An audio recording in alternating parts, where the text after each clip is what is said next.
las del ejemplo. Adelante, el estrado es de ustedes.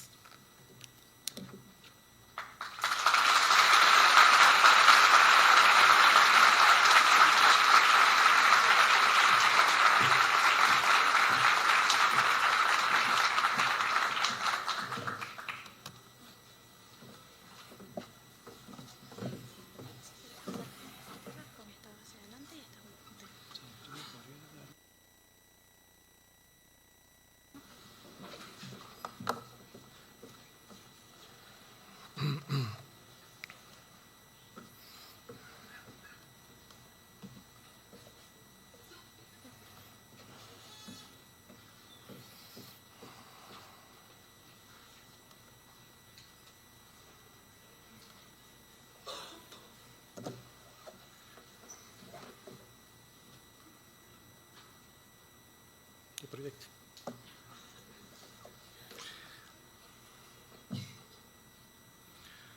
Bien, buen día. No voy a decir señor decano y todo eso, porque estamos en una clase magistral, no estoy en un discurso, así que me disculpa. Hace 9 años, un centenar de estudiantes, de jóvenes estudiantes, cruzaban por primera vez las puertas de las aulas de ciencias morfológicas humanas. Iban a sus primeras clases. Yo imagino a los padres en sus casas pensando, al fin entraron en la universidad. Sí, porque no es fácil entrar a la universidad y porque para ellos debió ser un esfuerzo importante para que ustedes estén aquí. Y ese al fin entrar a la universidad también auguraba un futuro para ustedes, que es extremadamente importante para los padres. Alguien decía hace muchos años que los hijos son flechas y los padres somos arcos. Y hoy, después de 9 años, están ustedes aquí en sus últimas 2 clases. Últimas 2 clases de pregrado, porque faltan muchísimas clases todavía. Yo no vengo a darles consejos, porque yo provengo de un mundo que está en destrucción y ustedes están en un mundo nuevo, un mundo muy diferente en el que yo me formé como médico y he ejercido como médico. Piensen en un solo detalle: no había internet, no había teléfonos celulares, no había redes sociales, cuando yo estaba sentado en este mismo auditorio durmiendo las clases de bioquímica. De manera que no es mi propósito venir a dar consejos. Además, creo que sería presuntuoso de mi parte creer que yo estoy en capacidad de darle consejos a ustedes. Pero vengo a hacer algo que siempre hice en mis clases: preguntarles, hacerles una pregunta. La pregunta parte de una premisa que es debatible, y es que la emoción es el sustrato por el cual o a partir del cual los seres humanos hacemos todo lo que hacemos y pensamos todo lo que pensamos. Es desde la emoción que surge nuestras relaciones, nuestros actos. Las emociones son las que hacen que se establezcan vínculos. Y esos vínculos se establecen con personas, con modos de actuar y con entornos específicos que a su vez moldean nuestras emociones y nuestros pensamientos. La pregunta es: ¿cómo se va a vincular la cuaternidad de sus mentes con la medicina? ¿Cómo se va a vincular la emoción, los pensamientos, su conciencia y sobre todo la conación? Y voy a hacer una pequeña digresión para explicar, para los que no lo sepan, a qué se refieren los psicólogos con conación. Conación es el movimiento de la voluntad, representa el esfuerzo, la disciplina, la resistencia, la resiliencia. La conación es lo que, luego de haber atravesado esas puertas en las aulas de ciencias morfológicas, los trajo hasta acá. Eso es la conación.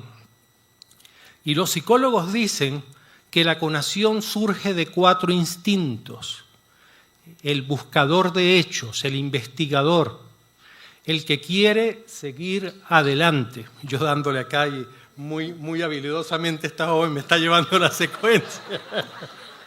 La felicito. Excelente. ¿Aquí? Sí, perdón.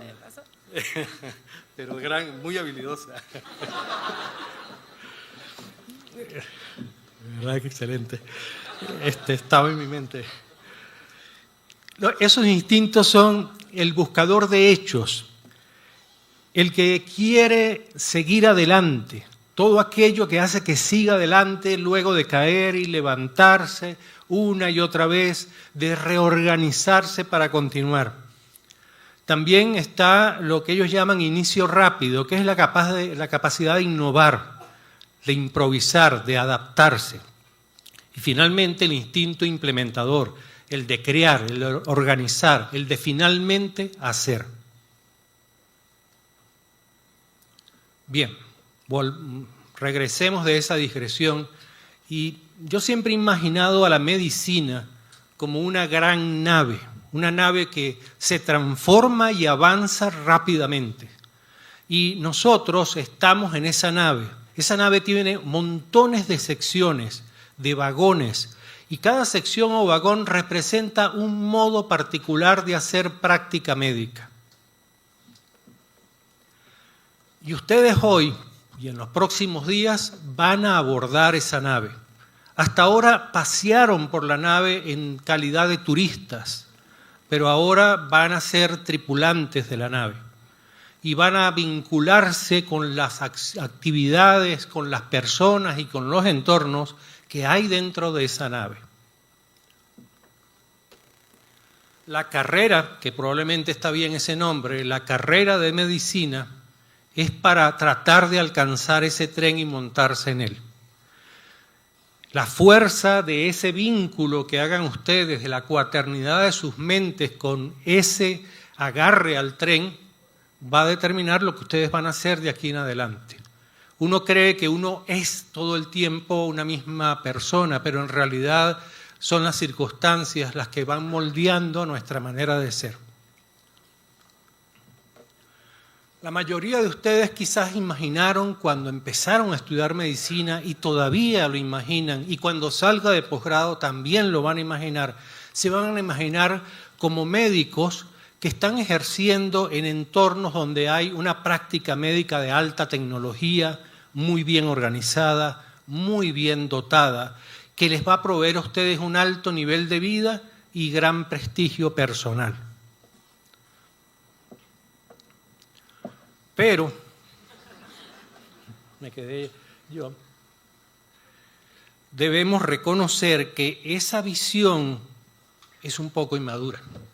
Es una imagen precaria, una imagen narcisista, una imagen que no coloca en el cuadro los fundamentos de la medicina.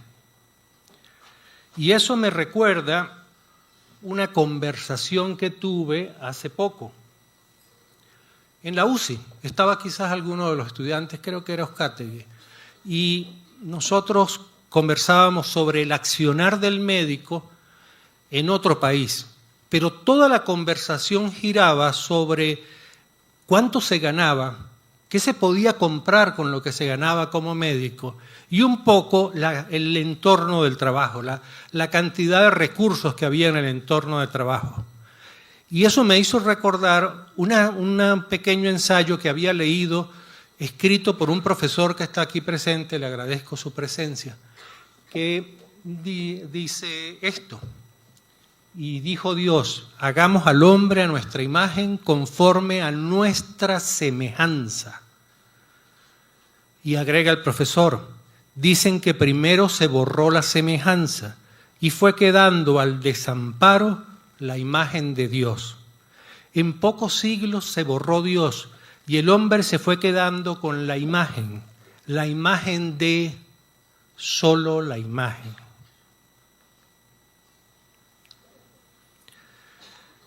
Y aquí traigo la imagen que va quedando, vacía ya de su esencia. Es la medicina como empresa comercial. Es claro que si sus vínculos se establecen con esa imagen de la medicina, solo tienen tres alternativas: técnicos asalariados, dueños empresarios o usuario-cliente.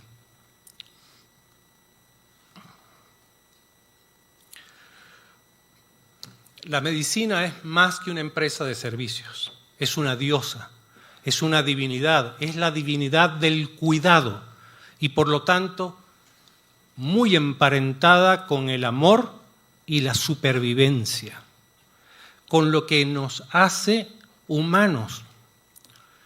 Es una diosa que tiene 4 poderes y vamos en esta clase a hablar un poco de cómo se vincularían o cómo podrán ustedes vincularse a esos 4 poderes de la medicina. Obviamente que la columna vertebral, la médula espinal, el encéfalo de la medicina es cuidar, es el cuidado. Y uno se pregunta, ¿cuándo aparece el cuidado? Los antropólogos dicen que la civilización comienza con el cuidado. Cuando un antropólogo y un arqueólogo encontraron un fémur que tenía callo. Y si tenía callo quiere decir que esa persona sanó, que alguien la cuidó, que no la dejaron tirada por ahí. Eso es un mito que dicen algunos que es un mito urbano. Lo cierto es que los biólogos le dicen a los antropólogos que no es cierto, que las formas de cuidado se dan entre los animales y que incluso en algunos primates se dan formas de cuidado basadas en terapéutica, en tratamientos generalmente naturales, por supuesto, pero hay terapéutica, quiere decir que hubo diagnóstico. Pero si nosotros queremos saber en los humanos cuándo aparece el cuidado y queremos tener una evidencia, porque los médicos nos gusta tener evidencia para basar nuestras prácticas, tendríamos que viajar a España, a Burgos, y luego tomar una carretera 15 kilómetros y llegar a una sierra que se llama la Sierra de Atapuerca. Y en la Sierra de Atapuerca hay un conjunto de cavernas, y en esas cavernas está la caverna mayor. La caverna mayor, esta la voy a pasar acá, tiene su vestíbulo, como toda caverna, llamada la Sala de los Cíclopes. Y al fondo de esa caverna hay un foso profundo de 13 metros. Supongamos que nosotros hacemos esa visita y llegamos acá, y aquí nos están esperando arqueólogos y antropólogos que tienen 30 años metidos en ese hueco, porque allí en ese hueco, llamada la cima de los huesos, hay el mayor yacimiento de fósiles humanos hasta ahora conocidos. Fósiles con valor arqueológico me refiero. Son fósiles que tienen más de 430.000 años allí. Ahí hay cerca de 7.000 fósiles. De ahí se sacó la primera muestra de ADN de un fósil humano. En esa fosa, además de esos 7.000 fósiles, hay un montón de huesos de leones, de osos, de zorros, y se cree que hay tanta osamenta ahí metida porque se hacía un rito funerario y ahí arrojaban los cadáveres junto con animales. Pero la fosa tiene una particularidad, que de allí se obtuvieron 17 cráneos en buen estado, 17 cráneos con 430.000 años de antigüedad. Dentro de eso, entre ese grupo o mejor dicho, cuando examinan esos cráneos, se dan cuenta que es una especie de homínido anterior al Homo sapiens. Es el Homo heidelbergensis. Y ese ese homos es el antecesor inmediato del Homo neanderthalis, es decir, de los neandertales y de los Homo sapiens. La única es que los Homo sapiens se fueron para África y los neandertales para Europa. Dentro de todos esos huesos, todos esos cráneos, hay uno muy particular. Es un cráneo que tiene sinostosis lambdoidea. Ese cráneo implica que tiene una deformidad del cráneo, porque recuerden que cuando el niño nace tiene su cráneo todavía abierto y luego se va fusionando, se cierran las fontanelas y las suturas. Pero en esta muchachita, una de las fontanelas posteriores se cerró prematuramente y entonces el cráneo quedó deforme. Pero a juzgar por la deformidad del cráneo, esta niña debía tener rasgos desfigurantes y además debería tener discapacidades motoras importantes. Pero los arqueólogos consideran que el cráneo de esta niña era de una niña de 10 años. Es decir, que estos homínidos cuidaron a esa niña con sus discapacidades motoras durante 10 años. Y por eso se cree que es la evidencia de que había cuidados médicos en épocas tan antiguas como hace 430.000 años, cuando todavía no éramos Homo sapiens.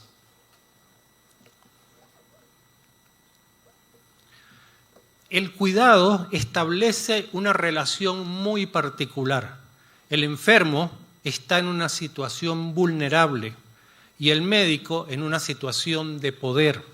El poder que le otorgan sus conocimientos, sus destrezas y los insumos de los cuales dispone.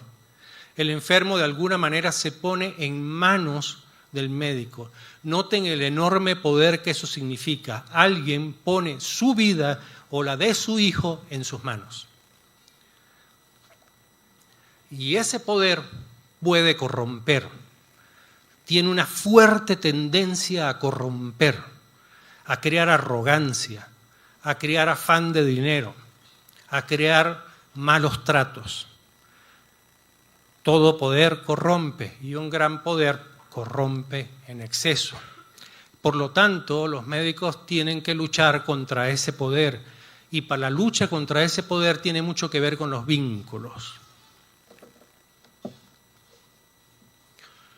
Los mejores médicos son sin duda los que establecen un vínculo muy fuerte con el cuidado. Son los mejores. Son generalmente una casta muy especial. Son parte de un ejército del bien. Pero el cuidado ha cambiado mucho. Ha perdido esa gran relación, ese gran vínculo entre médico, paciente, familia, entorno, para convertirse en otra forma de cuidado. Pero aún en las formas de cuidados actuales, el vínculo es fundamental. Claro que se ha ganado. La pérdida de ese tipo de medicina también ha traído ganancia, porque se logran resultados que antes eran inimaginables. Ustedes se imaginan a ustedes mismos ejerciendo esa medicina de alta tecnología, de grandes éxitos, de poder operar a un paciente a 8.000 kilómetros de distancia. Eso es casi milagroso. Pero ese médico que opera a 8.000 kilómetros de distancia no está hablando con su paciente. Se imaginan en un entorno altamente tecnificado, organizado, limpio, dotado de insumos. Una medicina que funciona como una industria. Cada paciente es un problema que pasa por una línea de producción hasta lograr su curación. Y esa medicina, claro, crea mucho prestigio, pero esa medicina también es exigente con el nivel de formación de quienes están en ella. Por supuesto que los va a remunerar bien, pero también les va a pedir mucho. Pero a esa medicina acceden unos pocos. La gran mayoría de los seres humanos reciben la medicina deshumanizada, caótica que ustedes pudieron presenciar en su carrera. Esa es la medicina a la que tienen acceso. Y entonces hay un enorme contraste entre la medicina que es capaz de abrir el abdomen de una madre embarazada, el útero, llegar al producto, al feto dentro del útero, corregirle una valvulopatía o corregir un mielomeningocele.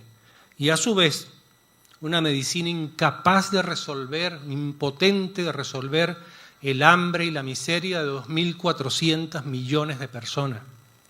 Una medicina impotente ante el belicismo, ante la violencia, ante la crueldad de los poderosos. Para cuidar hay que saber cuidar, y de allí la importancia de vincularse con los otros brazos de la diosa. Hay que estudiar. Y estudiar es investigar. La medicina tiene sentido, nuestra medicina, con base a la investigación. Esta gráfica muestra las publicaciones en medicina, en investigación científica a nivel mundial. Es una gráfica de nudos y aquí está lo que corresponde a investigación en medicina y en ciencias afines como inmunología, microbiología, bioquímica. Noten que en comparación con todas las otras disciplinas, la investigación médica predomina, pero además es la que más establece relaciones con otras disciplinas. Es como la expresión cultural del espíritu de supervivencia en los seres humanos. Los seres humanos se dieron cuenta que su supervivencia dependía del conocimiento. Y esto es el cultivo del conocimiento para la supervivencia. Son cerca de 3 millones de artículos que se publican por año en investigación científica. Y la investigación científica como esta, la que les mencionaba en sus clases de hidratación en cuarto año, de Schultz, que en un laboratorio descubre el transportador acoplado de glucosa-sodio y luego entonces toma la posta otros científicos en esa carrera de investigación.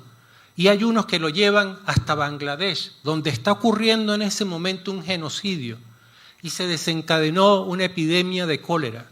Y estos investigadores llevaron aquel hallazgo de laboratorio a convertirlo en una terapéutica extremadamente económica y eficaz, las sales de hidratación oral, que han salvado más de 50 millones de vidas y que, por cierto, no le llevó al premio Nobel a estos señores.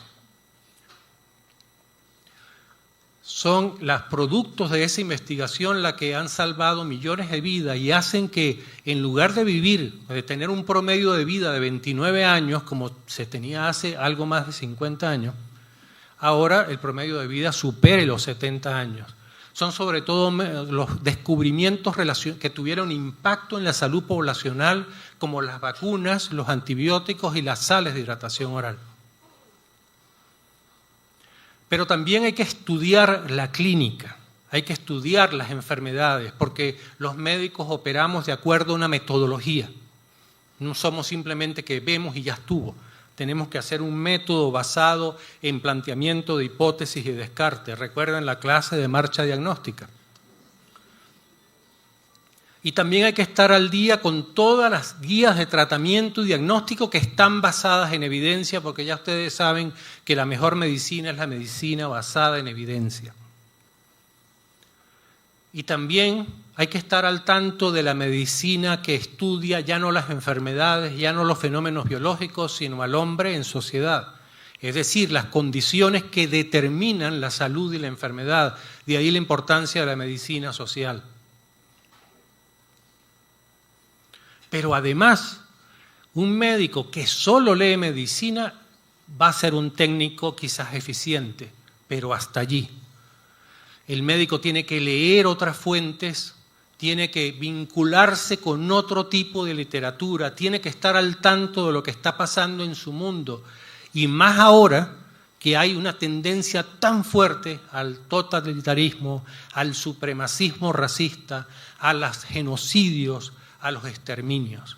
El médico tiene que formarse humanísticamente y tiene que tener pensamiento crítico. Y estudiar dura toda la vida. Esta no es su última clase y no será su último estudio. Estudiar toda la vida. El doctor Romero estudia todos los días de esta vida y fue mi profesor. Pero la medicina es un hecho social y por lo tanto hay que transmitir conocimientos y ese es el otro brazo de la diosa. Hay que enseñar. Hay que vincularse fuertemente con la enseñanza hasta el último de sus días. ¿Por qué?